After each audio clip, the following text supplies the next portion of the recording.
Olá, meus amados, seguimos aqui para mais um vídeo onde nós disponibilizaremos para vocês a nossa série de lições de EBD, agora relativas ao capítulo 2 do nosso livro A Formação de um Discípulo. O capítulo 2 necessariamente deve haver sido lido por vocês. Eu fiz já a minha leitura, as observações, sublinhei os pontos importantes, mas também disponibilizo para vocês o resumo do capítulo 2 no nosso material do professor, o material de apoio, em que juntamente com esse vídeo eu também vou disponibilizar para vocês, tá bom?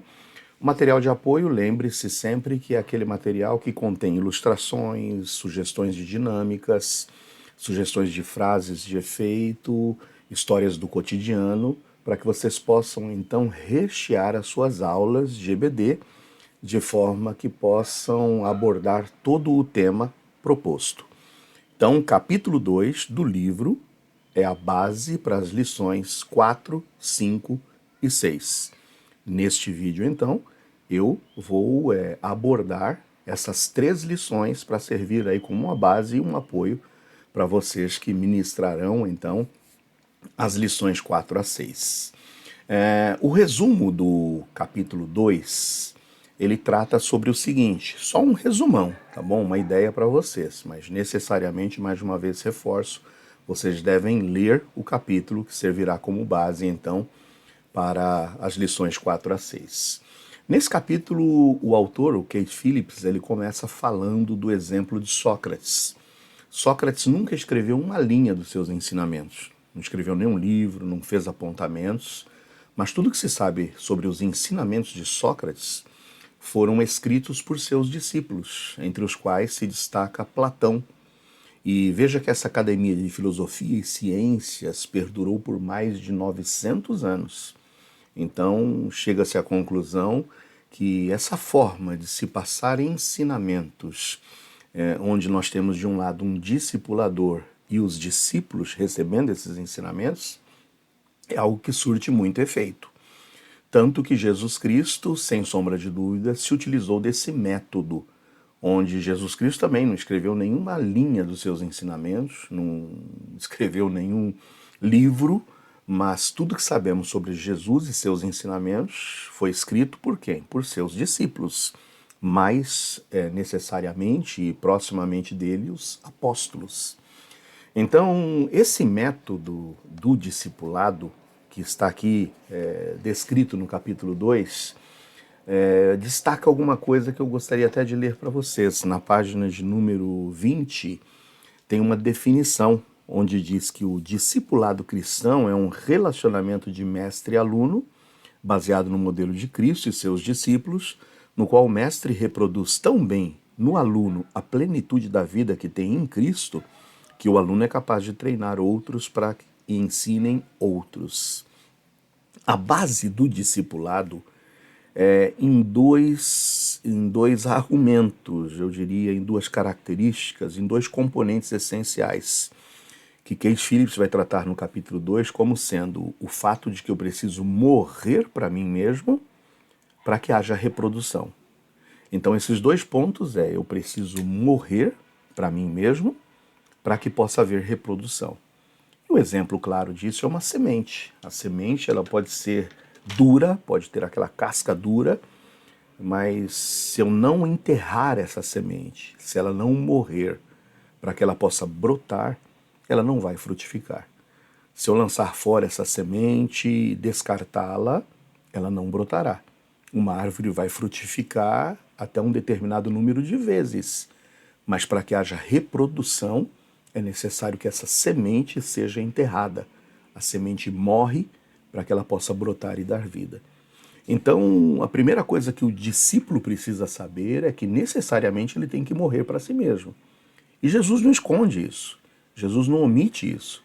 Quando Jesus convida, não é convida, ele dá uma ordem. Sigam-me. As pessoas não foram seguir Jesus iludidas. Sabiam que ele não tinha nem onde reclinar a sua cabeça, sabiam que Jesus não tinha nada para oferecer a eles, mas que eles deveriam negar-se a si mesmo a cada dia, tomar a sua cruz e segui-lo.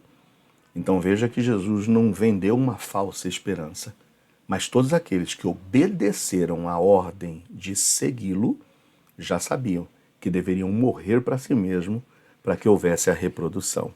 Então o capítulo 2 vai falar que quando o discípulo tem essa consciência de ter Jesus não somente como seu Salvador, mas assumir Jesus como sendo o seu Senhor, é a partir daí que vem então a reprodução. E a reprodução é apresentada por Kate Phillips aqui como algo que é pautado não na soma, mas na multiplicação. O quadro que é exposto em uma das lições, onde a gente vai observar que se eu simplesmente ganhar uma pessoa, eu posso ganhar uma pessoa pelos 365 dias do ano. Eu ganharei ao final de um ano 365 pessoas. Mas se eu me dedicar a ganhar um por ano, mas capacitar esse um a que ele também ganhe mais um, nós vamos ver que em um determinado momento essa progressão de multiplicação vai exceder muito mais a eu simplesmente trabalhar sozinho, ganhando pessoas sozinho para Cristo. Então a importância do discipulado é grande, é o coração do Evangelho, é o coração da nossa missão. Então o capítulo 2 do livro, A Formação de um Discípulo, vai terminar com esse questionamento a nós. Tanto que o finalzinho do capítulo, na página de números 34, vai surgir essa pergunta. Lista de verificação do discípulo. O que é discipulado? E aí são duas respostas que nós precisamos dar. Eu morri para mim mesmo? Eu cheguei a essa conclusão? Eu tenho Jesus como sendo Senhor? Eu estou disposto a não simplesmente aceitar uma sugestão de que eu preciso evangelizar e discipular, mas obedecer a uma ordem? E aí, em segundo lugar, estou reproduzindo em outras pessoas a plenitude de vida que tenho em Cristo? Então, essas duas perguntas precisam ser respondidas por cada um de nós. Muito bem, vamos agora necessariamente para a nossa lição. Então, vamos agora, eu vou disponibilizar para vocês os nossos slides e a partir de agora vamos então para a nossa lição. Seguindo o conceito aqui, onde eu apresentarei para vocês um resumo das lições, tá bom? Vou dar aqui algumas sugestões e, reforçando mais uma vez, no material de apoio vocês terão dinâmicas, ilustrações, frases e muitas sugestões para vocês, então, darem aí uma encorpada na lição de vocês. Não fiquem simplesmente restritos à guia que vocês têm, à apostilinha que eu disponibilizei, a apostilinha espiral. Mas o material do aluno, que já é também um resumo daquela lição, vai precisar ser expandido por você na sala de aula, tá bom? Vamos lá então para a lição de número 1, um retrospecto. O que eu vou apresentar para vocês é só para a gente se situar na lição 4. Nós começamos com a lição 1, onde apresentamos que o mundo está em decadência, e essa decadência é por conta do pecado. Nós abordamos na primeira lição que o reflexo que a gente vê hoje do mundo é um reflexo como de uma imagem refletida em um espelho quebrado. O pecado corrompeu e distorceu os princípios estabelecidos por Deus. A natureza hoje está corrompida e o coração do homem de tal forma também. Por isso, o pecado é o agente e o pecado é o responsável por toda essa situação deplorável em que nós vivemos. E nós abordamos 3 pontos: de que Deus criou tudo em perfeita harmonia, mas a desobediência trouxe sérias consequências, e as consequências diretas são sofrimento, que é a consequência do pecado, e o salário do pecado, que é a morte. Então, para a lição 2, já que há um problema, nós precisamos apresentar a solução desse problema. E o Evangelho é a solução do problema, Jesus Cristo. E nisso, no evangelismo, parte o princípio, o início da nossa missão. Essa foi a lição abordada no domingo passado. Nós temos em nossas mãos um mapa do tesouro. Nós temos o tesouro, que é a salvação em Jesus Cristo, e nós temos um mapa, A palavra de Deus nos apresenta como chegarmos a esse tesouro. E nós temos isso em nossas mãos. Mas nós muitas vezes não estamos compartilhando esse tesouro com as pessoas. E uma pergunta lançada na lição 2 é: o que nos impede de compartilhar o Evangelho com outras pessoas? Qual a razão pela qual nós nos fechamos dentro de nós? Timidez, insegurança, orgulho? Então, cada um de nós precisamos responder à razão pela qual nós não estamos compartilhando o Evangelho com outras pessoas. E os 3 pontos abordados foi de que o evangelismo é responsabilidade de todo cristão. Não é responsabilidade só do pastor ou de um grupo de pessoas, mas é responsabilidade de todo cristão. Evangelismo não é evento, não é marcar simplesmente um encontro na praça, um culto no estádio. Não, evangelismo não é evento, mas é um estilo de vida. Eu vivo o Evangelho. Por isso o Evangelho deve ser pregado a todas as pessoas no mundo, não somente em um evento, uma vez por ano, quem sabe, realizado, tá bom? Aí, uma pergunta deveria ter sido lançada aos nossos alunos. O fato de que, já que o Evangelho é um estilo de vida, eu preciso ter consciência de que talvez a única Bíblia lida por algumas pessoas será a minha vida. A minha vida deve refletir os princípios da palavra de Deus. Então nós deveríamos começar a pensar, já que é minha responsabilidade, não é uma sugestão, eu deveria começar a pensar: há uma pessoa em quem eu desejaria investir tempo? A quem eu devesse compartilhar o Evangelho? Deveríamos começar a orar por essa pessoa, buscar oportunidades e também deveríamos registrar essa experiência durante a semana, caso tenhamos tido essa oportunidade, e compartilharmos em sala de aula. Caso você tenha passado esse desafio, não se esqueça que neste domingo, amanhã, você deveria cobrar essa responsabilidade dos seus alunos. A lição 3, que é a lição para o próximo domingo, ou seja, amanhã, é a lição que vai abordar sobre o fazer discípulos e não apenas convertidos. Lembra que há uma diferença. Tem muita gente que simplesmente é convertida. Teve uma experiência, teve um encontro, mas ela não assume a sua responsabilidade e a sua obrigação. Talvez porque só conheceu Jesus como Salvador e não está o obedecendo como Senhor. Haja vista que o discipulado não é uma sugestão, mas é uma obrigação. Aí a lição 3 abordará o alimento que a gente precisa passar para esses novos convertidos. Assim como um bebê precisa de cuidados constantes para crescer, o novo convertido precisa de discipulado para se desenvolver espiritualmente. Abandonar um novo convertido é condená-lo à estagnação ou à morte espiritual. Sendo assim, os 3 pontos abordados na aula de amanhã é de que fazer discípulos, e não somente convertidos, é nossa obrigação. Então nós precisamos ter a consciência de que não é só evangelizar, mas é discipular. Por isso, a evangelização deve ser complementada com o discipulado. Em terceiro lugar, o discipulado é a única maneira de evitar uma má nutrição espiritual, para que os nossos bebês não morram de desnutrição. Então, a pergunta seria lançada mais uma vez, e é a oportunidade, caso você não lançou a pergunta no domingo passado, em lançá-la amanhã na nossa EBD. O fato de que precisamos começar a pensar e aceitar o desafio de discipular alguém, de começar a compartilhar o Evangelho com alguém. E aí vamos ter a oportunidade de mais uma vez registrar essa experiência e compartilhar na próxima semana. Quem o fez pode continuar fazendo e quem não o fez, ser desafiado a fazê-lo. Aí vamos então para as próximas lições do capítulo de número 2 do livro A Formação de um Discípulo, que são as lições 4, 5 e 6. A lição 4 vai tratar sobre o que é discipulado, seguindo o exemplo do mestre. Muito bem. O alvo dessa lição 4 é que nós possamos descobrir o que é discipulado. Isso vai ser descoberto através dos ensinamentos de Jesus. E ao descobrir o que é discipulado, nós possamos, com esse entendimento, desejar fazer discípulos. Então eu vou descobrir algo que eu preciso saber, preciso sentir isso, para que eu possa executar e fazer. Fazer é desejar fazer discípulos e, de fato, fazê-lo. Tá bom? Então vamos lá. O versículo-chave da lição de número 4 é Lucas 9, 23, que diz que se alguém quer vir após mim, negue-se a si mesmo, Tome cada dia a sua cruz e siga-me. Nós podemos começar essa aula com uma dinâmica. Eu acredito que é uma dinâmica bem conhecida por vocês, é a dinâmica do telefone sem fio.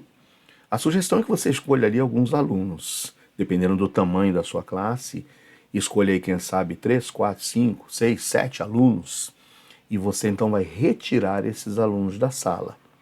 Um somente desses escolhidos ficará na sala. Você vai dar um papel onde terá uma frase a ser lida. E a sugestão da frase a ser lida é essa: o discípulo não é apenas um aluno, mas um reprodutor da vida de Cristo. Portanto, ele deve negar-se a si mesmo e segui-lo.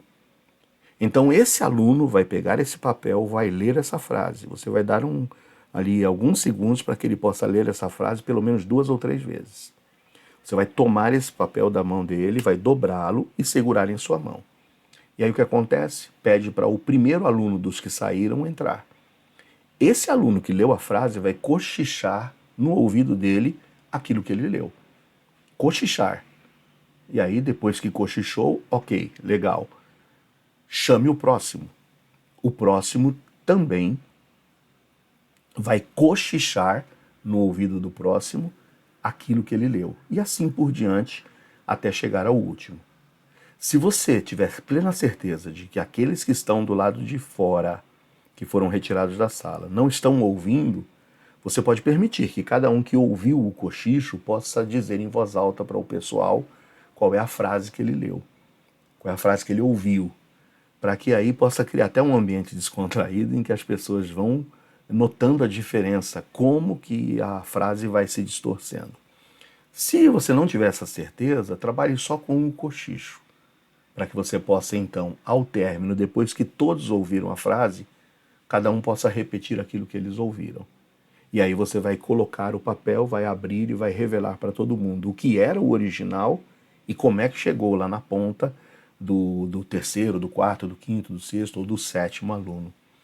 Aí o que essa dinâmica nos apresenta? É que assim como a informação se perde ou se distorce no telefone sem fio, o cristianismo pode se tornar algo vazio e distorcido também, se não for transmitido através de um relacionamento íntimo, contínuo, mas acima de tudo, com clareza.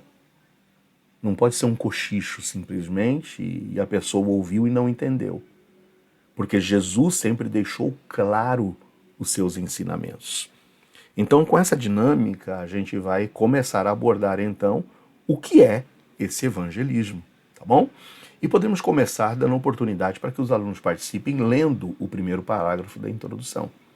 E o primeiro parágrafo da introdução está aí diante de nós, é claro, no material de apoio, mas também na apostila que os alunos recebem em suas mãos, onde está escrito assim: Jesus usou o relacionamento com os homens que ele treinou para difundir o reino, e seus discípulos estiveram com ele dia e noite por 3 anos, escutavam seus sermões, memorizavam seus ensinamentos e viram-no viver a vida que ele ensinava. Então, após sua ascensão, continuaram as palavras de Cristo, confiaram, a palavra de Cristo a outros e encorajaram-nos a adotar o seu estilo de vida e a obedecer ao seu ensino. Por isso que aí, então, no slide está aqui refletido, após a leitura desse primeiro parágrafo por um dos alunos, você pode dar continuidade com a abordagem que eu tenho aqui agora, exatamente aí no slide que eu tenho disponibilizado aí para vocês, onde o discipulado cristão acaba sendo um relacionamento de mestre e aluno, baseado no modelo de Cristo e seus discípulos, no qual o mestre reproduz tão bem no aluno a plenitude da vida que tem em Cristo, que o aluno é capaz de treinar outros para que ensinem outros. Essa é uma frase literal que eu tirei aqui do livro, do capítulo 2, exatamente na página de número 20. Essa é uma frase literal que está aqui no livro, Palavras do Case, tá bom? O discipulado, então, não é um curso acadêmico, mas é um relacionamento de vida. Discipulado não é algo que você coloca como matéria de seminário simplesmente, ou que você coloca a pessoa em uma classe para que ela aprenda. Não, mas é um relacionamento de vida. Porque Jesus não apenas deu aulas, mas ele viveu com seus discípulos por 3 anos. permitindo que eles vissem os seus sermões transformados em ações. Então Jesus ensinava, mas depois ele ia para a prática, e os discípulos conseguiam observar na vida de Jesus aquilo que ele mesmo ensinava. Discípulo é o aluno que aprende as palavras, os atos e o estilo de vida do seu mestre com a finalidade de ensinar outros. Então o discípulo é aquele que vê, ouve, aprende, mas depois do que ele faz, ele vai reproduzir isso em outras pessoas.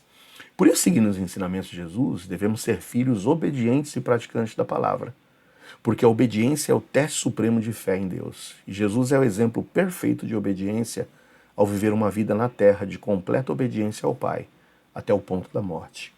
Como Jesus obedeceu ao Pai, nós devemos obedecer a Jesus. E isso é claro quando lemos em Filipenses 2, 6 a 8, que ele mesmo sendo em forma de Deus, não teve por usurpação ser igual a Deus, fez a si mesmo de nenhuma reputação, tomando a forma de servo, fazendo-se semelhante aos homens.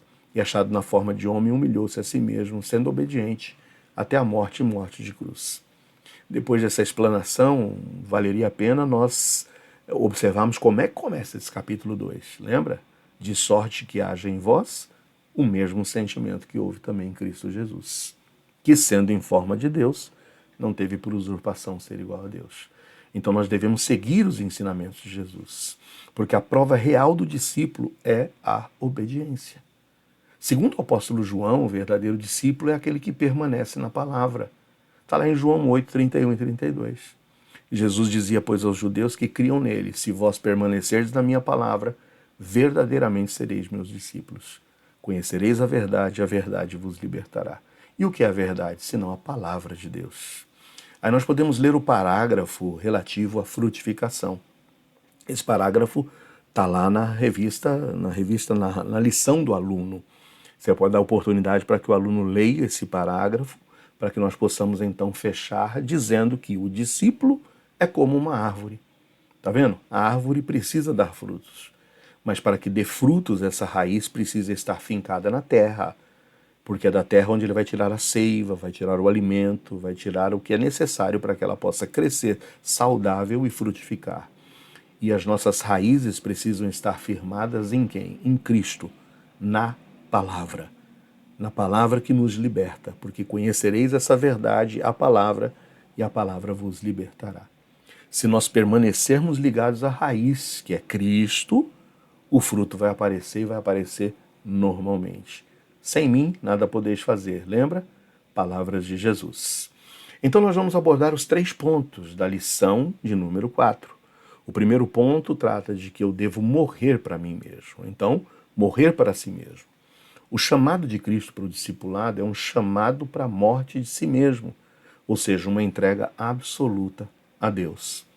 Isso está pautado em Lucas 9, 23 e 24. Jesus disse, se alguém quiser me acompanhar, negue-se a si mesmo. Tome diariamente a sua cruz e siga-me.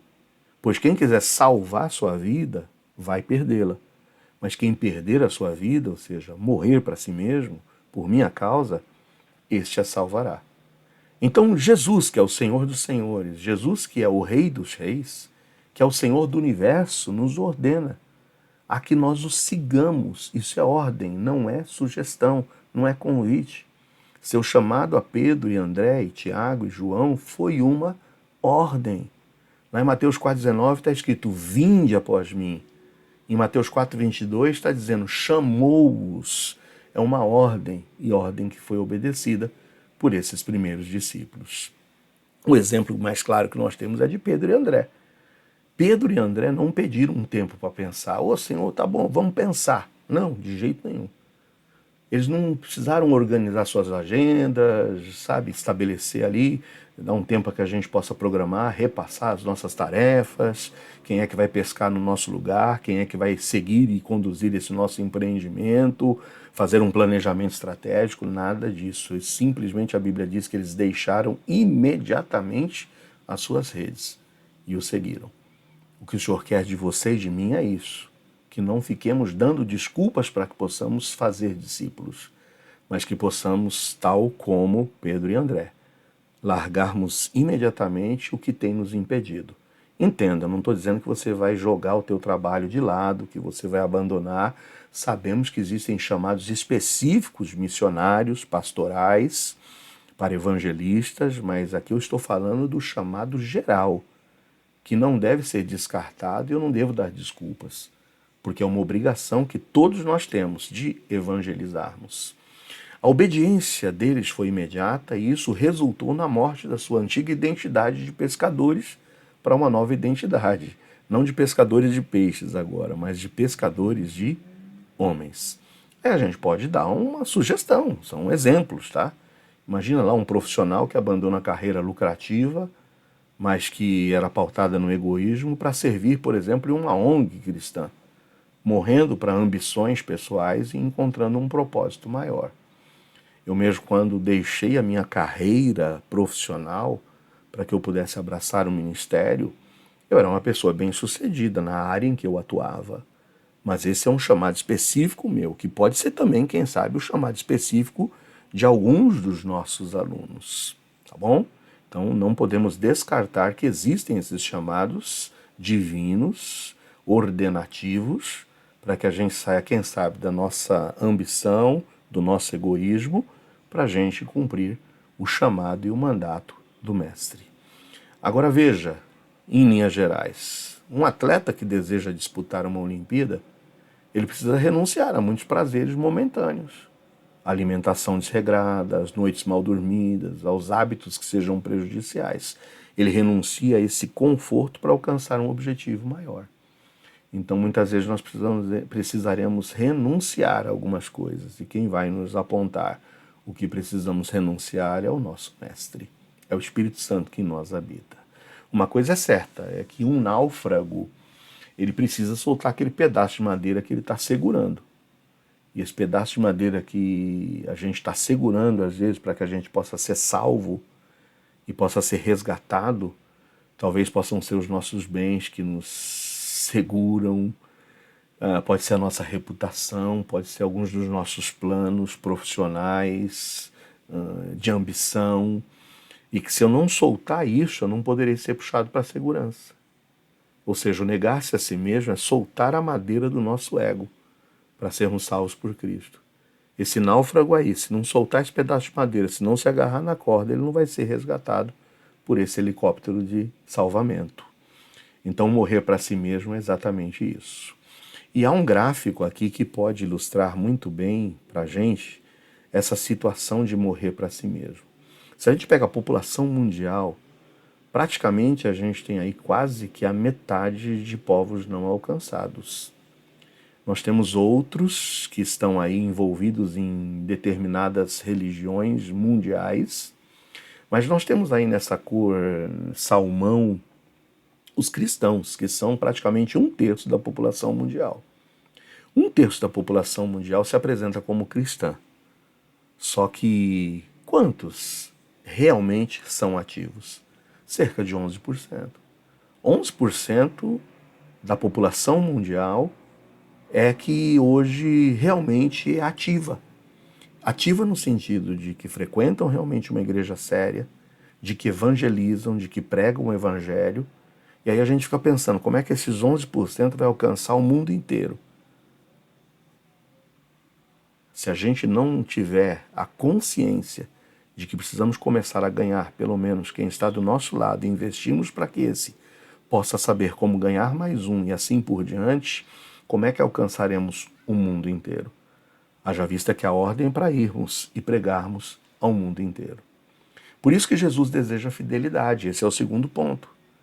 A gente entendeu, né, que precisamos morrer para nós mesmos, e morrer para nós mesmos é deixarmos de lado a madeira que está nos segurando, que pode ser o nosso ego, a nossa timidez, o nosso medo, a nossa indiferença, para que possamos então desejar sermos fiéis ao Senhor, porque Jesus deseja essa fidelidade. Muitos cristãos vivem com uma salvação de seguro. E o que é salvação de seguro? Querem Jesus como Salvador para escapar do inferno. Que lindo, me converti, aceitei a Cristo como meu Salvador, fui livre da condenação do inferno. Mas não querem abraçar Jesus como Senhor para governar suas vidas. Eles acham que podem receber a salvação sem se comprometer com as exigências radicais de Jesus. Por isso que Jesus deseja a nossa fidelidade. E a gente precisa saber muito bem quando é que a gente se torna um discípulo. Quando é que de fato eu posso dizer sou um discípulo de Jesus? Quando eu vou à frente em resposta a um apelo? Será que você se tornou um discípulo de Jesus quando você levantou sua mão lá na IBEG e quem sabe foi à frente, apertou a mão do pastor e eu convidei você, quem sabe, a acompanhar o irmão Roger, o irmão Zaqueu, ou quem sabe ali você foi com a Cida ou foi com a Neuza e elas tiveram uma palavra de oração com você? Foi nesse momento que você se tornou um discípulo? Será que foi quando você se ajoelhou diante do altar, quando você foi num evento, quem sabe numa concentração grande, num culto de evangelismo, e você se ajoelhou diante do altar, fez uma promessa ali? É nesse momento que você se torna um discípulo? Quando você chorou, e até chorou sinceramente, sentindo-se tocado pela palavra, é nesse momento que você se torna um discípulo? Nem sempre. Nem sempre esse foi o momento que te fez um discípulo. Por quê? Porque os primeiros seguidores de Cristo tornaram-se discípulos, na realidade, quando eles estiveram conscientes da responsabilidade, da ordem, e saíram dali obedecendo ao Senhor. Enquanto a gente não estiver obedecendo, como Tiago e João, que quando ouviram a ordem de Cristo, deixaram imediatamente seu pai, deixaram o barco e seguiram, porque o siga-me sempre tem sido uma ordem e não uma sugestão. Enquanto nós não estejamos obedecendo ao Senhor e ao seu mandato, nós não estamos nos tornando verdadeiramente discípulos. E talvez o erro fundamental cometido por muitos cristãos seja fazer distinção entre receber a salvação e tornar-se discípulo. Colocam duas coisas em níveis diferentes de maturidade cristã, presumindo que é aceitável ser salvo sem assumir compromisso com as exigências, mais radicais de Jesus, como tomar a cruz e segui-lo. Tem gente que se contenta em dizer, não, eu aceitei a Jesus e me deixa aqui agora, salvo, sentado e sossegado. Lembra a frase que eu uso desde sempre? Mas não existe essa distinção. Ou eu aceito a Cristo como Salvador e Senhor, ou eu verdadeiramente não estou sendo seu discípulo. Jesus deseja fidelidade. É como aquele jovem que de repente tem uma mudança radical na sua vida, estava envolvido nos vícios, estava envolvido nas noitadas, estava envolvido nas drogas, estava envolvido na sexualidade desregrada. E quando toma aquela decisão, a sua vida é transformada por completo. E ele sai dessa obscuridade, sai desse lugar de trevas e vai para a sua verdadeira luz. E dali sai obediente, já pregando, propagando, buscando resgatar aqueles que estavam ali no pecado. Alguns vão se lembrar do testemunho do irmão Roberto, quando saiu desse mundo, não é mesmo? Lembra? A primeira coisa que ele desejou é ir lá para compartilhar para os seus amigos, aqueles amigos que compartilhavam das drogas juntamente com ele. Então, nós somos como que soldados, e o soldado ele só tem uma opção. A única opção ao soldado é obedecer às ordens do seu general. E o nosso general é Cristo. Isso dá até música, né? O nosso general é Cristo. Seguimos os seus passos. Por isso, vamos para o terceiro ponto da lição 4, que é discipulado é um trabalho de toda a igreja. Quando há essa consciência de que cada crente pode ajudar a discipular, usando os dons que Deus dá, porque discipular é trabalho da igreja toda e não apenas do pastor, aí a gente vê a situação ir para frente, porque em Efésios 4, 15 e 16 diz exatamente isso.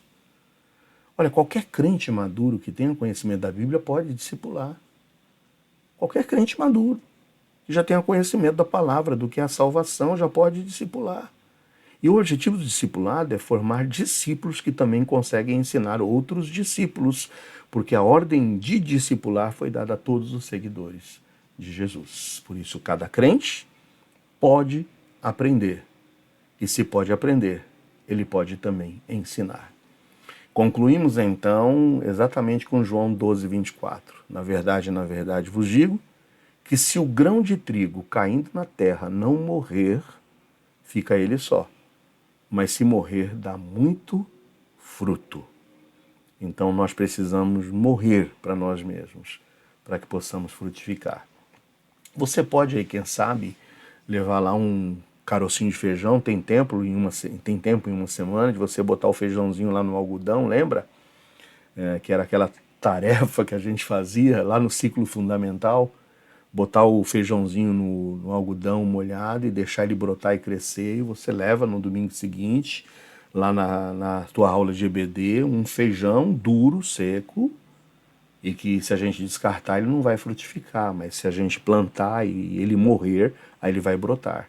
E a gente vai comparar os dois, que é exatamente isso que nós precisamos fazer. Então, concluímos com algumas perguntas. O que Deus pede para você enterrar hoje? Para que você possa brotar. O que é necessário morrer hoje? O que é necessário ser enterrado hoje? Talvez os seus sonhos que não são compatíveis com a sua vida cristã. Talvez o seu orgulho, o tempo que você não tem dedicado, a sua vaidade e tantas outras coisas. Pode ser o medo, pode ser a avareza. E você pode aí, sabe, elencar aí várias situações que precisam ser enterradas hoje, para que a gente possa frutificar. Algumas frases de efeito que estão aí no seu material de apoio. Discipulado na essência é obediência. Pobre é o discípulo que não ultrapassa o mestre, já dizia Leonardo da Vinci. O discipulado é a única maneira de evitar a má nutrição espiritual. Palavras de Keith Phillips. O cristianismo sem a morte do eu é apenas uma filosofia abstrata. É um cristianismo sem Cristo, pois Cristo viveu uma vida de completa entrega ao Pai. Você não pode ter Jesus como Salvador sem tê-lo como Senhor. Se ele não é Senhor de tudo, ele não é Senhor de nada. E discipulado é a reprodução da vida de Cristo, de um coração para outro. E assim concluímos a nossa lição de número 4. Pois bem, vamos agora então, em seguida, para a nossa lição de número 5.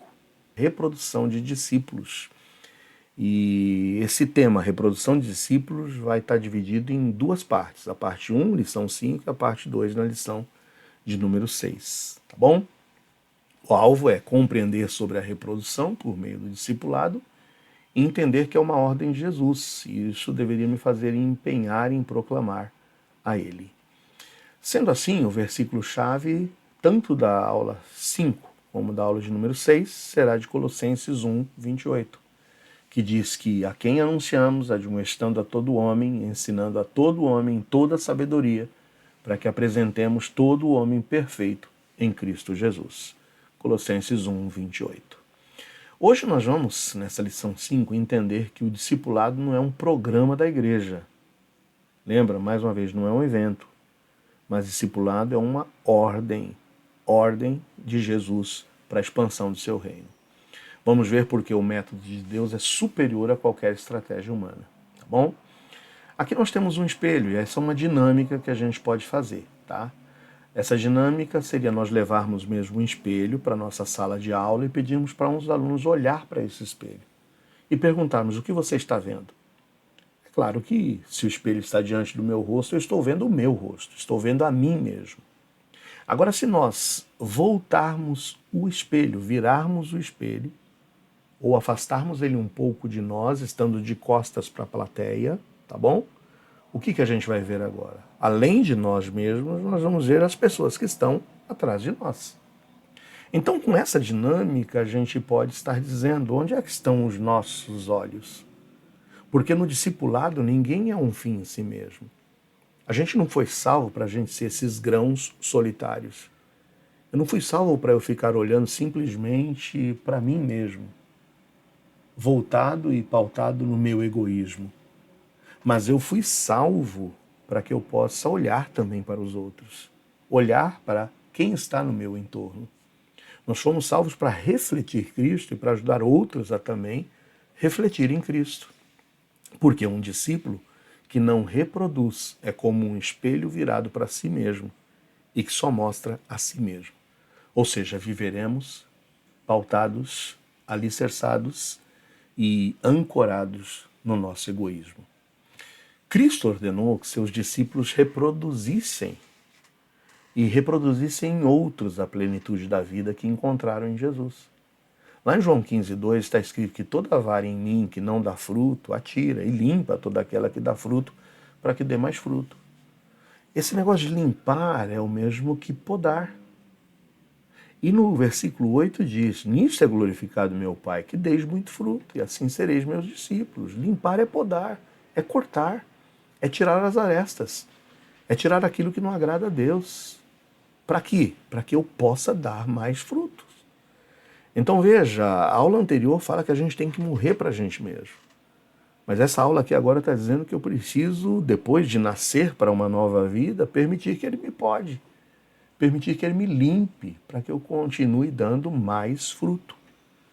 Um discípulo maduro tem que ensinar outros cristãos a como viver uma vida que agrade a Deus, equipando-os a treinar outros para que ensinem outros, porque fazer discípulos, lembra, é um imperativo. O que é um imperativo? Uma ordem. Ordem de Jesus para todos os seus seguidores. Na formação de seus discípulos, Jesus não os ensinava fórmulas para serem guardadas. Antes dava a eles a tarefa de pregar o Evangelho. Ele ordenou e eles foram. Cristo deu a ordem e eles foram. Foi assim a formação daqueles discípulos. E deve ser assim também a nossa. Em Mateus 28:19 está escrito: ide, fazei discípulos de todas as nações. Mais uma vez eu digo, é uma ordem, não é uma sugestão. Eu tenho que fazer discípulos, porque fazer discípulos é um imperativo de Jesus para todos os seus seguidores. Então veja, Jesus não ensinava fórmulas para serem guardadas, mas dava-lhes a tarefa de pregar o Evangelho. E quando ele ordenou, eles foram. Se foi assim com os discípulos, tem que ser assim também com a gente. Os 3 pontos de reflexão dessa aula começam com o primeiro. Preciso ter consciência de que discipular é uma ordem de Jesus. Podemos dar oportunidade para que o primeiro parágrafo dessa lição seja lido por alguns dos alunos. E aí nós podemos também ler uma parte, um trecho do livro. E eu escolhi aqui a página 21. Na página 21 tem um parágrafo que eu acho interessante a gente poder ler esse trecho. Veja. Jesus esperava obediência imediata, ele não aceitava desculpas. Quando um homem quis primeiro sepultar o pai antes de seguir Cristo, ele replicou: siga-me e deixe que os mortos sepultem os seus próprios mortos. Homem algum recebeu algum elogio por ter obedecido à ordem de Cristo de segui-lo e tornar-se seu discípulo. Era o que se esperava de todos. Por isso que Jesus disse: assim também vocês, quando tiverem feito tudo o que lhes for ordenado, devem dizer: somos servos inúteis, porque apenas cumprimos o nosso dever. Jesus não saiu elogiando: ai, que bom que você me seguiu, olha que legal, estou muito feliz, estou muito contente porque você me seguiu. Não, Jesus não elogiava quem o seguia, mas quem o seguia estava cumprindo, era uma ordem. O discipulado não é um programa que tem início e fim, porque discipular é um processo que tem início, mas não tem fim. É comunicar e ensinar como fazer. Para discipular, precisamos dedicar tempo, cuidado e esforço para com aqueles que estamos falando sobre Jesus. Vamos para o segundo ponto, que fala sobre discipulado como sendo um método de Jesus para expandir a sua igreja. E podemos ler o primeiro parágrafo da nossa lição, da lição do aluno. Peça para um aluno ler esse parágrafo. E aí nós vamos complementar esse parágrafo dizendo, em vez de adotar quaisquer métodos sofisticados de multiplicação de igreja, Jesus optou pelo discipulado. Hoje existem vários métodos. Muitos coachings dos nossos dias vendem métodos de crescimento de igreja, métodos de formação de discípulo, métodos 1000. Mas Jesus não adotou nenhum método sofisticado de multiplicação de igreja. O que ele adotou foi o discipulado. E o que era o discipulado? Era o treinamento pessoal de um pequeno grupo de homens. Ele treinou, ele equipou, para que esses pudessem treinar outros, que pudessem ensinar outros. E assim ele fez, ele ordenou que fizessem discípulos. E esse é o método. É dar ordens e as ordens serem obedecidas. Em cima disso, dessa metodologia de discipulado como sendo o método mais eficaz, e justamente porque foi o escolhido por Jesus, há uma estatística. A missão Lausanne Report é uma missão cristã que ela apoia, ajuda igrejas com as suas estatísticas, com seus estudos, a nós podemos nos empenhar para o processo de evangelização, inclusive de onde investimos os nossos esforços com vistas a missões mundiais. E aí esse Lausanne Report, essa missão, chegou a uma conclusão, e esses dados são de 2023, que embora o discipulado seja um método de Cristo, sabe que 5 a 15% dos líderes globais veem o discipulado de forma adequada, destacando a necessidade de multiplicação. Muitos ignoram o discipulado como sendo um método que deveria ser investido na igreja e colocam outros métodos idealizados por vários pastores, líderes dos nossos dias como sendo métodos mais eficazes do que o método que foi o método estabelecido por Jesus Cristo. Então, o discipulado deveria ser para nós o único meio de produzir tanto quantidade como qualidade, que é o que Deus quer de cada um dos cristãos. Nós precisamos encarar como se fosse aquele manual de fabricante do carro. A gente às vezes não lê os manuais, mas quantos de vocês já leram o manual do seu automóvel, do seu carro? E quantas vezes nós estamos não extraindo o máximo, quem sabe, dos recursos que o nosso carro oferece, por conta de não estarmos fazendo uma leitura adequada do manual.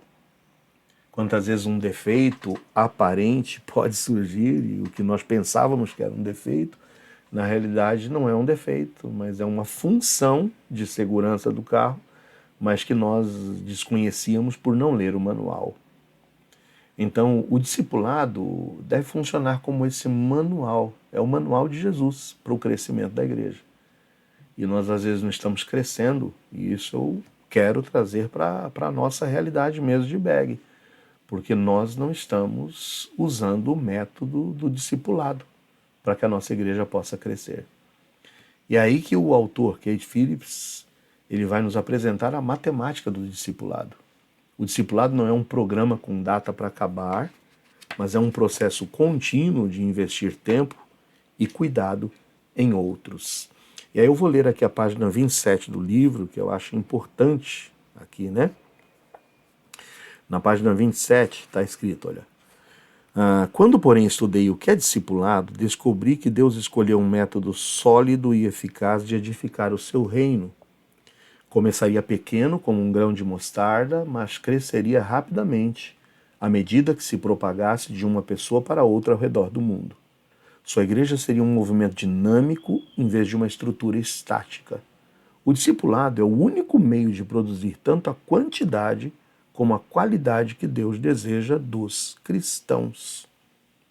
Então, Kate não tinha dúvidas de que o discipulado era realmente a arma e a ferramenta que nós temos em nossas mãos para o crescimento. E nessa tabela, eu estou aqui, espelhei parte da tabela. Comecei colocando os 5 primeiros anos, onde um evangelista, lembra? A ideia do evangelista é aquele que sai ele unicamente ganhando uma pessoa por dia. No primeiro ano, se eu a cada dia evangelizasse uma pessoa e conseguisse levá-la a aceitar a Cristo como Salvador, eu teria, ao término do primeiro ano, acrescentado 365 pessoas que se converteram. No segundo ano, eu ganharia mais 365 e somaria 730. No terceiro, somando mais 365, no quarto, no quinto, chegaria no quinto ano com 1.825 pessoas. Talvez estivesse dizendo, né? Olha que bênção. Agora, quantos dos 1.825 verdadeiramente permaneceriam? Se eu estou fazendo a obra sozinho. Como é que eu consigo, falar, explicar o beabá do Evangelho, da Palavra de Deus para 1.825 pessoas? Mas o discipulador é aquele que ele ganha, ao término do primeiro ano, uma pessoa para Cristo. E aí eu vou treinar essa pessoa. Então agora nós somos 2. Eu e mais um que eu treinei durante um ano. Aí o que acontece? No segundo ano, eu vou ganhar mais um e ele vai ganhar mais um. Então tem os meus e tem os deles. Somos agora em 4. No terceiro ano, os 4 vão ganhar uma pessoa para Cristo. Então no terceiro ano já não seremos mais 4, seremos 8. Mas lembra, eu estou investindo um ano de discipulado, um ano ensinando, um ano fazendo essa pessoa crescer na graça e conhecimento do Senhor Jesus. E assim vai indo, a cada ano a gente vai dobrando. De 8 vai para 16, de 16 vai para 32. Passando 10 anos, o evangelista já está lá com 3.650 pessoas que ele ganhou. E o discipulador já está somando 1.024. Só que passando mais 5 anos, o evangelista chega a 5.745, mas os discipuladores já estão agora em 32.768. Aos 20 anos, olha o contraste de 7.300 para 1.048.876. Até chegar ao término de 32 anos, o evangelista, eu, ganhei uma pessoa a cada dia. Então, nos meus 11.680 dias, eu ganhei 11.680 pessoas. Enquanto o discipulador está dobrando, e a cada vez dobra mais. E nós chegamos a 4 bilhões, 294 milhões, 967.296 pessoas. Isso seria praticamente metade da população mundial. Então veja como eu posso ir para o caminho do evangelista, mas eu posso ir para o caminho do discipulador, o que realmente traz, em números, muito mais resultado. Por isso, se você quiser resultados rápidos e rasos, use a adição. Comece mesmo, prega, ganha um para Cristo hoje, ganha um mais amanhã, ganha outro. Se você quer resultados profundos, eternos, invista na multiplicação. Faça desse um que você ganhou um discípulo de Jesus Cristo, capaz de morrer para si mesmo e estar disposto a também reproduzir. E assim teremos a multiplicação de discípulos e não somente a adição. Concluímos então que apesar do discipulado às vezes parecer ter um começo lento, no final das contas a multiplicação espiritual movida pelo discipulado antigo atinge muito mais pessoas. Imagine hoje que a gente tem tantas ferramentas, talvez você diga como é que eu vou gastar tempo, como é que eu vou me reunir com uma pessoa, como é que eu vou discipulá-lo. Hoje nós temos as redes sociais, nós temos a possibilidade de podermos hoje atingir muito mais pessoas. Não tem desculpas. Não tem desculpas. Então, esse é o método de Jesus para o crescimento da sua igreja e, consequentemente, a propagação do Evangelho. Algumas frases de efeito: evangelizar ganha o mundo, discipular mantém o mundo ganho. Investir no discipulado é a estratégia para o crescimento da igreja. E o discipulado é o modelo bíblico da multiplicação de discípulos por excelência. E o plano de Jesus não é de adição, mas de multiplicação. Por isso o discipulado parece lento, mas multiplica espiritualmente, propagando o Evangelho. O Evangelho se espalha mais pela multiplicação de discípulos do que pela concentração de eventos. E que Deus nos abençoe na aplicação dessa lição de número 5. E vamos agora para a última lição, a lição de número 6. É a segunda parte da lição Reprodução de Discípulos, onde o alvo é o mesmo da aula de número 5. Compreender sobre a reprodução por meio do discipulado, entender que é uma ordem de Jesus e que eu devo me empenhar em proclamar a quem? A Ele. O versículo-chave é o mesmo de Colossenses 1:28. E podemos começar com uma dinâmica. E a dinâmica é uma pergunta que a gente vai fazer para os nossos alunos. Quem foi a pessoa que mais influenciou a sua vida espiritual? A gente pode dar um tempinho para as pessoas pensarem e podemos aí escutar a resposta de 2, de 3, quem sabe. A pessoa que mais influenciou sua vida espiritual. E aí você pode ainda agregar mais. Quem é que te ensinou a orar? A ler a Bíblia? A andar com Deus? Quem é que gastou tempo contigo te ensinando? E aí a terceira pergunta é, e você? Está influenciando alguém? Você foi influenciado por alguém, mas e você agora está influenciando alguém?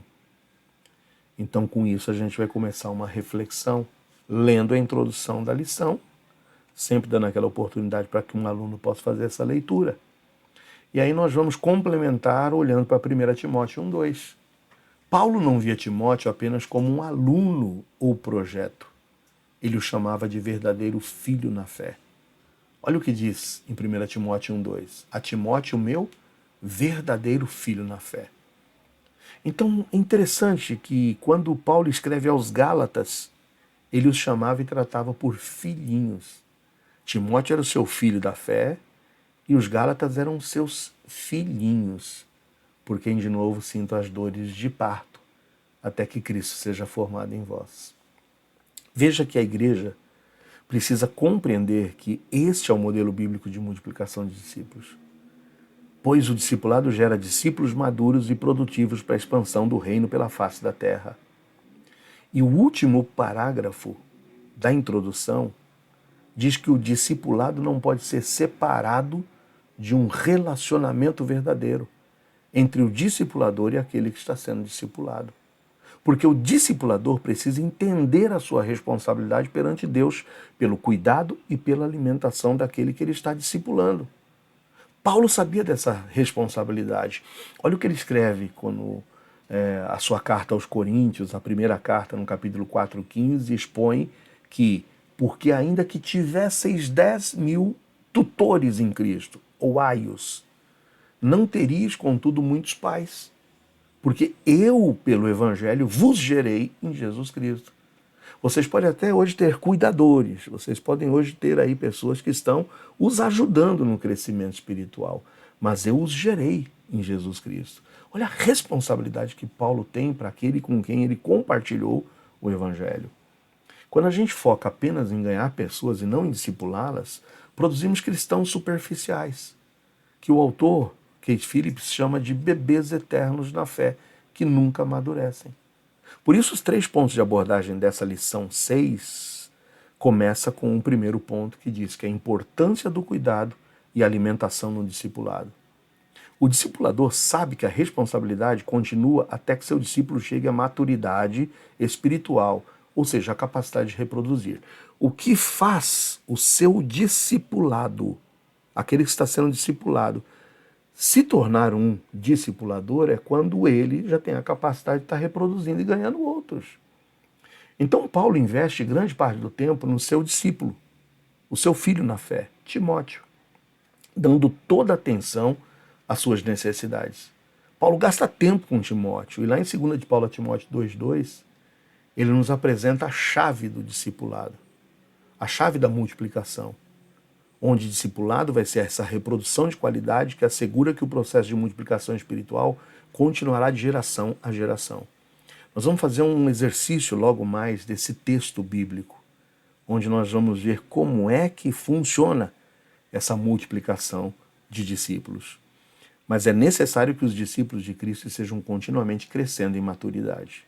Porque assim como uma árvore cresce porque a vida nela, ela está com a raiz fincada na palavra e em Cristo, o discípulo deve crescer em maturidade, pois há vida de Cristo nele. Esse crescimento dos discípulos beneficiará a igreja. Por isso que essa importância do cuidado e alimentação no discipulado é quando eu encaro o discipulado mais do que um curso. É mais do que um estudo bíblico de 15 minutos uma vez por semana. Mas é eu compartilhar a minha vida com alguém. É vida compartilhada. Envolve ligar para saber como é que a pessoa está, de orar com ele quando ele está passando por momentos de crise, de celebrar as suas vitórias e se alegrar quando ele está sendo bem-sucedido, mas também de corrigir com amor quando ele erra. É como o pai ensinando o filho a andar de bicicleta. O discipulado exige esse relacionamento verdadeiro, onde o discipulador vai ser encarado como sendo esse pai, essa mãe espiritual. Lembra, Paulo diz, eu vos gerei, eu os gerei. Vocês são meus filhinhos. Então eu preciso gastar tempo como pai ensinando o filho a fazer a lição de casa. Essa reprodução de qualidade que assegura que o processo de multiplicação espiritual vai continuar de geração a geração. Eu, como pai espiritual de alguém, vou discipulá-lo para que ele se torne o pai espiritual de mais alguém, assim se vá multiplicando a geração de discipuladores. Como pai e mãe, é necessário que os discípulos de Cristo estejam continuamente crescendo em maturidade. Precisa amadurecer, deixar de ser menino, levado por qualquer vento de doutrina. Então, veja, é tornar os meninos homens.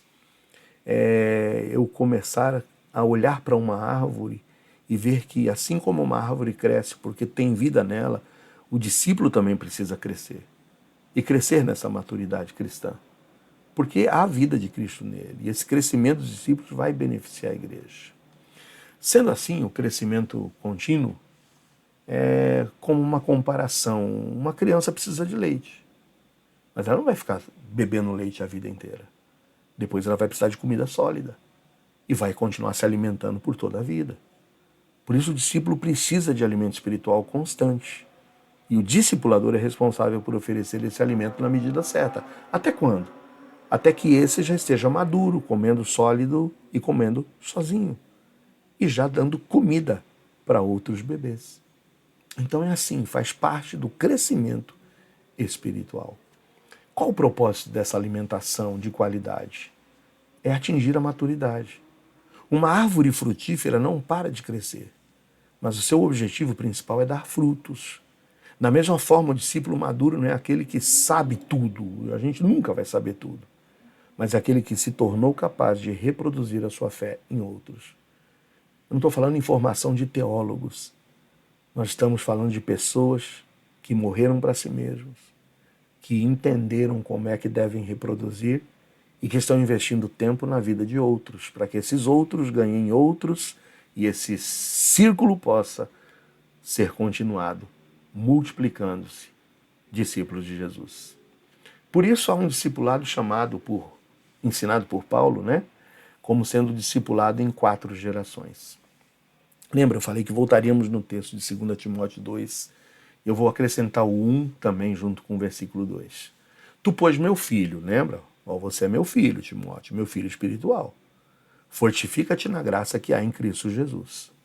E o que de mim, entre muitas testemunhas, ouviste, confia-o a homens fiéis, que sejam idôneos para também ensinarem os outros.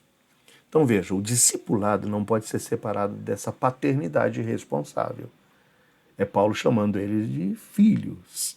O pai espiritual, como o pai biológico, é responsável perante Deus pelo cuidado e pela alimentação do seu filho.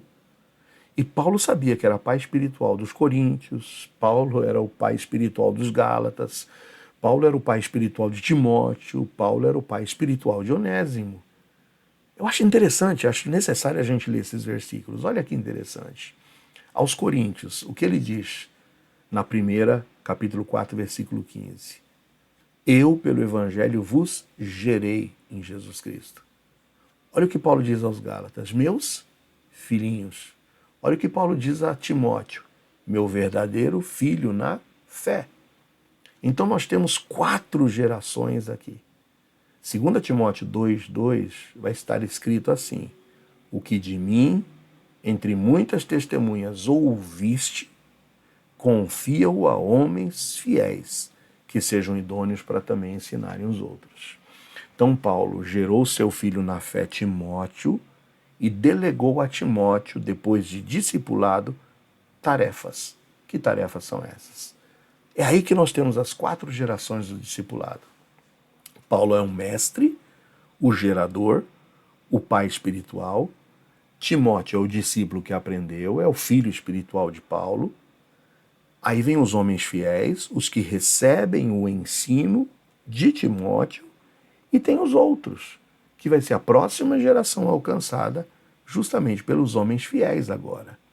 Então, para entendermos, olha esse gráfico, 1ª, 2ª, 3ª e 4ª geração. Paulo ensina. Paulo ensina quem? Timóteo. A responsabilidade de Timóteo agora, discipulado, ele aprendeu, se tornou um discípulo. É fazer o quê? Confiar agora a quem? A homens fiéis. Ou seja, treinar homens fiéis. Discipular para que esses homens fiéis, na 3ª geração, possam fazer o quê? Ensinar. Ensinar quem? Ensinar a outros que viriam depois desses homens fiéis. E que depois ensinariam também a outros. Está vendo? Então, Paulo ensina a Timóteo, que ensina a homens fiéis e que ensinarão a outros e a outros e a outros. Essa daqui é a metodologia das 4 gerações. Na primeira geração, Paulo é o discipulador experiente, ele não guarda o conhecimento para si, mas ele investe em Timóteo. Na segunda geração vem Timóteo, que é o discípulo em crescimento. A sua responsabilidade não é apenas aprender, mas se preparar para quê? Para repassar. Eu vou aprender para que eu possa repassar. Vem a terceira geração, que são esses homens fiéis, pessoas de confiança, comprometidas, o alvo do discipulado. Para que depois venha a quarta geração, que são os outros, que são o resultado da multiplicação. E esse avivamento, se continuado, alcançará o mundo. A minha pergunta para ti é, você está em qual geração? Todos nós somos Timóteo de alguém. Aprendemos de alguém. Mas todos nós somos chamados também a sermos o Paulo de alguém, a ensinarmos a outros. Quando interrompemos essa corrente, nós interrompemos os planos de Deus. Então imagina aquela corrida de revezamento, aquela corrida de passagem de bastão. O discipulado não é uma linha de chegada, mas o discipulado é uma corrida de revezamento. Você só vence quando passa o bastão para o próximo corredor. E se o bastão cair no chão e não for passado, a gente perde a corrida. Por isso, diante disso, a gente conclui a lição com a ordem sendo clara. Há 2000 anos, Jesus dirigiu-se a uma grande multidão, a seguidores com clareza e sem rodeios. Ele declarou, aquele que não carrega a sua cruz e não me segue não pode ser meu discípulo. Está lá em Lucas 14, 27. Jesus limitou as opções de cada ouvinte a apenas 2. E a ordem é clara. Se a resposta do homem for incredulidade, ele desobedece e, como consequência, ele morre. Se torna um inimigo de Cristo. Está em Mateus 12, 30, gente. Quem não é comigo é contra mim. Quem comigo não ajunta é porque está espalhando. Então, se responder pela fé, ele obedece e torna-se discípulo, ou seja, morre para si mesmo e vai reproduzir. Por isso só existem 2 caminhos diante da ordem siga-me. Ou é a incredulidade, que vai gerar desobediência e morte espiritual, ou é o caminho da fé, que gera obediência, discipulado, a morte de si mesmo, a reprodução, a multiplicação. Essa é a decisão mais importante que uma pessoa pode tomar na sua vida. Em João 3,8 está escrito, quem crê nele não é condenado, mas quem não crê já está condenado. Por quê? Porque não creu no nome do unigênito Filho de Deus. Então vamos traçar agora um gráfico, onde nós temos a ordem de Cristo e a resposta do homem. A ordem de Cristo é, siga-me. Como é que o homem responde? Com incredulidade. E se responder com incredulidade, isso significa desobediência. E se ele foi pelo caminho da incredulidade e da desobediência, isso vai gerar morte. Quem não crê já está condenado. Mas isso pode me gerar diante do siga-me o caminho da fé. E quando eu trilho o caminho da fé, é o caminho da obediência. E o caminho da obediência vai me formar um discipulador, me fazer um discípulo de Cristo com vistas a discipular, ou seja, a morrer para mim mesmo e a multiplicar, a reproduzir. Então, essa ordem de Cristo de siga-me só pode ter 2 respostas. Ou eu estou com ele, ou eu não estou com ele. Ou eu estou ajuntando com ele, ou eu estou espalhando sem ele. Por isso, concluímos dizendo que o discipulado é um relacionamento de cuidado intenso que visa a maturidade do outro, capacitando a se tornar um discipulador. O modelo bíblico de 2 Timóteo 2,2 é a garantia de que o evangelho se propague de geração em geração. Por isso fica aqui agora um desafio final. Se você parar de servir a Deus hoje, quantas gerações de discípulos serão afetadas? Parei de servir a Deus hoje. Quem vai ficar órfão? Eu estou com alguém sendo meu discípulo hoje? Será que a minha fé vai morrer comigo? Ou eu estou construindo uma linhagem espiritual? O objetivo do discipulado é formar discípulos que também conseguem ensinar outros discípulos. Por isso, a grande omissão é o discipulado superficial. Diante disso, gente, nós concluímos as nossas lições e chegamos ao fim do capítulo 2. Já percorremos capítulo 1 e capítulo 2, consequentemente, passamos por 6 lições. Em breve eu retornarei com mais um material de apoio para as lições 7, 8 e 9, que são as lições relacionadas ao capítulo de número 3.